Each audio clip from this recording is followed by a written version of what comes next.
رات کے تقریباً 1 بجے کا وقت تھا۔ سردیاں اپنے عروج پر تھیں۔ میں مہر پور گاؤں جانے کے لیے بس اسٹاپ پر اتر چکا تھا۔ بس اسٹاپ پر موجود اکا دکا چھوٹی موٹی دکانیں بند ہو چکی تھیں، کسی بشر کا شبہ تک نہ ہوتا تھا۔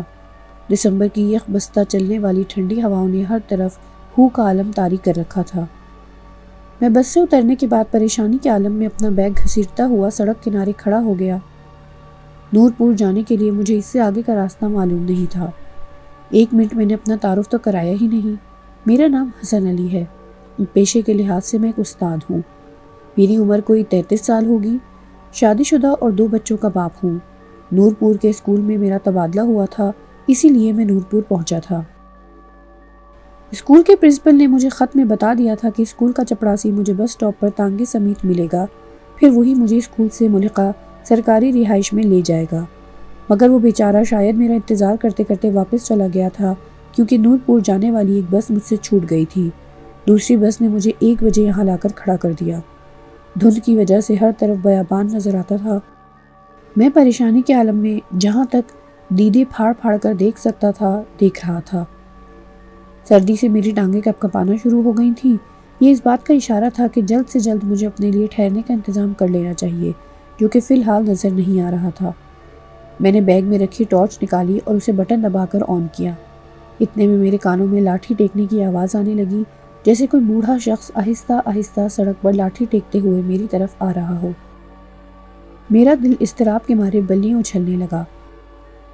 میں نے ٹارچ کا رخ آواز کی سمت کیا، مگر دھند کی وجہ سے روشنی شرما کر جیسے واپس آ گئی تھی۔ آواز بدستور میری طرف بڑھ رہی تھی، مگر ہیولہ تک نظر نہیں آ رہا تھا۔ کافی دیر تک آواز آتی رہی تو میں خود بے چین ہو کر آواز کی سمت بڑھا، شاید کسی کو میری ضرورت ہو۔ میں بیگ کو سائڈ پر کر کے چل پڑا۔ تھوڑی دور چلا مگر کوئی بندہ نہ بندے کی ذات نظر آئی۔ آواز تھی جو آئی جا رہی تھی۔ میں حیران ہوا کہ شاید کوئی واپس مڑ گیا ہو۔ تیز تیز قدم اٹھاتا ہوا آواز کے تعاقب میں دوڑ پڑا۔ دوڑتے دوڑتے میں یہ بھی بھول گیا کہ مجھے نور پور جانا تھا اور میں کس چکر میں لگ گیا ہوں۔ تیش میں آ کر میں نے ہوا میں مکہ لہرایا اور پلٹ کر واپس چل پڑا۔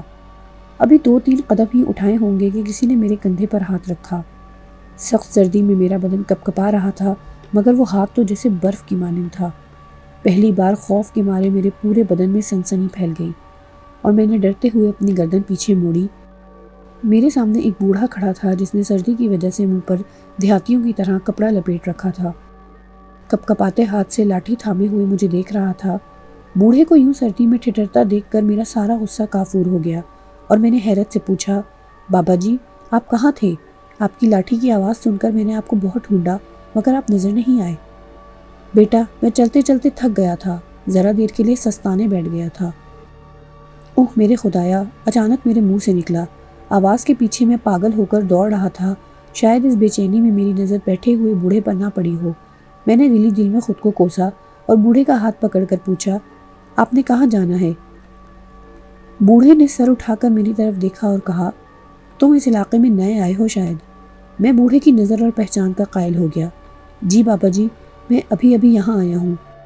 نور پور کا نیا استاد ہوں، شہر سے یہاں تبادلہ ہوا ہے۔ میں نے بوڑھے کے سوال کا جواب دیا۔ تو یہاں کیا کر رہے ہو؟ بوڑھے نے ذرا غصیلے لہجے میں کہا، ابھی بس سے اترا ہوں، نور پور کا راستہ معلوم نہیں، انتظار میں کھڑا تھا کہ کوئی آئے تو راستہ معلوم کروں۔ چلو آؤ میرے پیچھے، بوڑھے نے کہا اور وہ لاٹھی ٹیکتا ہوا بنا میری بات سنے چل پڑا۔ حیرت انگیز طور پر اس کے چلنے کی رفتار اچھی خاصی تھی۔ میں باوجود کوشش کے اس کے برابر نہیں چل پا رہا تھا۔ آہستہ آہستہ فاصلہ بڑھنے لگا۔ اتنے میں ہم بس اسٹاپ پہنچ گئے۔ میں نے لپک کر اپنا سامان اٹھایا اور بوڑھے کے پیچھے چل پڑا۔ ایسا لگ رہا تھا کہ میرے 1 قدم کے مقابلے میں وہ 3 قدم اٹھا رہا ہے۔ بھاگ بھاگ کر میرا سانس چڑھ گیا تھا۔ میں نے آوازیں دے کر بوڑھے کو روکا بھی، مگر بوڑھا آہستہ آہستہ دھند میں غائب ہوتا جا رہا تھا۔ اس ساری بھاگ دوڑ میں مجھے تھکاوٹ کی وجہ سے پسینہ آ گیا۔ بوڑھا ہیولے کی طرح مجھے نظر آ رہا تھا۔ میں نے تھک کر بیگ نیچے پھینکا اور بیٹھ کر سستانے لگا۔ اچانک پھر کسی نے میرے کندھے پر ہاتھ رکھا۔ میں بتکے ہوئے گھوڑے کی طرح اچھلا اور گھوم کر دیکھا تو وہی بوڑھا کھڑا مجھے دیکھ رہا تھا۔ بابا جی آپ؟ میرے منہ سے بے ساختہ نکلا اور میں دوسری طرف اس ہیولے کو بھی دیکھ رہا تھا جو ابھی تک مجھے نظر آ رہا تھا۔ پیاس لگی ہے، یہ پی لو۔ اس نے ایک بوتل مجھے تھما دی۔ میرا گلا خشک ہو رہا تھا۔ میں نے جلدی سے ڈھکنا کھولا اور بوتل منہ سے لگا کر گھٹاگھٹ پینے لگ گیا۔ پانی کا ذائقہ مجھے ذرا نمکین لگا اور گاڑھا بھی۔ میں نے بوتل منہ سے ہٹا کر ٹارچ کی روشنی میں دیکھی تو فوراً قے آ گئی۔ بوتل میں لیس دار گاڑھا خون تھا۔ میں نے کھانستے ہوئے زور لگا کر قے کی اور سارا خون باہر نکال دیا۔ غصے سے بوڑھے کو دیکھا جو میری کیفیت دیکھ کر قہقہے لگا رہا تھا اور ساتھ ہی اپنے چہرے سے لپٹا ہوا کپڑا اتارنا شروع کر دیا۔ جیسے جیسے وہ کپڑا اتار رہا تھا وہ کپڑا خون آلود ہو رہا تھا۔ پورا کپڑا اس کے چہرے سے اتر چکا تھا۔ اس کی خوفناک شکل دیکھ کر میرے اوسان ختم ہو گئے۔ منہ پر صرف دانت تھے جن سے خون رس رہا تھا۔ اوپر نیچے کے دونوں ہونٹ غائب تھے، ناک کی جگہ بس گڑھے تھے۔ اوپر سے اس کی شیطانی ہنسی جو میری جان نکالے جا رہی تھی اور اس کے غلیظ چہرے کو اور بھیانک بنا رہی تھی۔ میں نے جلدی سے بیگ چھوڑا اور ٹارچ ہاتھ میں لیے چیختا چلاتا سمت کا تعین کیے بغیر بھاگ پڑا۔ بس اتنا پتا تھا کہ جہاں بھاگا جا رہا ہوں وہ جگہ جھاڑیوں سے اٹی پڑی تھی۔ کانٹے دار جھاڑیاں میری ٹانگوں کو لگ لگ کر زخمی کر رہی تھیں۔ پتہ نہیں کتنا بھاگا، جب ٹانگوں میں بھاگنے کی سکت ختم ہو گئی تو کسی چیز سے ٹھوکر کھا کر گر پڑا اور کسی گڑھے نما چیز میں جا گرا اور سانس روک کر بے سدھ ہو گیا، جیسے بلی کو دیکھ کر کبوتر ہو جاتا ہے۔ جب سے بھاگا تھا تب سے وہ شیطانی بلا نظر نہیں آئی تھی۔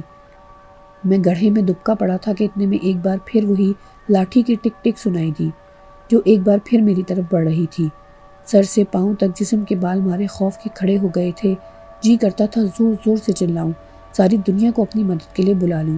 جو میرے ساتھ بیت رہا تھا ایسا تو کہانیوں میں ہوتا ہے، مگر زندگی بھی تو کبھی کبھی کسی کہانی کا روپ دھار لیتی ہے اور پھر یہ کہانی اپنی مرضی کا اختتام کرتی ہے۔ میں نے ہاتھ میں پکڑی ٹارچ لائٹ آن کر کے گڑھے میں روشنی کی تو نیا دھچکا لگا۔ جہاں میں گر پڑا تھا وہ گڑھا نہیں، ایک ٹوٹی ہوئی قبر تھی۔ مطلب میں بھاگتے بھاگتے کسی قبرستان میں آ گیا تھا۔ قبرستان کا سوچ کر خوف کی ایک اور لہر میرے پورے جسم میں پھیل گئی۔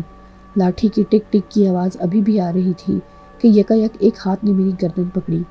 ہاتھ کا لمس محسوس کر کے میں سمجھ گیا کہ یہ وہی شیطانی بلا ہے۔ خوف کے مارے میری چیخ بھی نہ نکل سکی۔ ہاتھ میں بلا کی طاقت تھی۔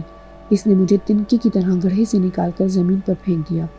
میں نے روتے ہوئے کہا، مجھے مت مارو، میں نے تمہارا کیا بگاڑا ہے؟ میرے چھوٹے چھوٹے بچے ہیں۔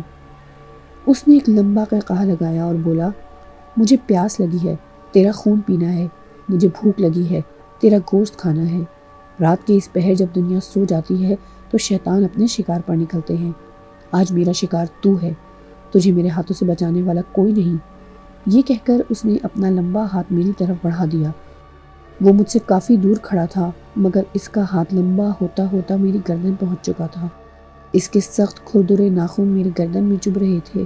میں نے اس کا ہاتھ پکڑا اور جھٹکا دے کر اپنی گردن آزاد کروائی اور ایک بار پھر کانپتی ٹانگوں سے بھاگنا شروع کر دیا۔ دہشت اور خوف کے مارے قبروں سے ٹکرا ٹکرا کر بار بار گر رہا تھا۔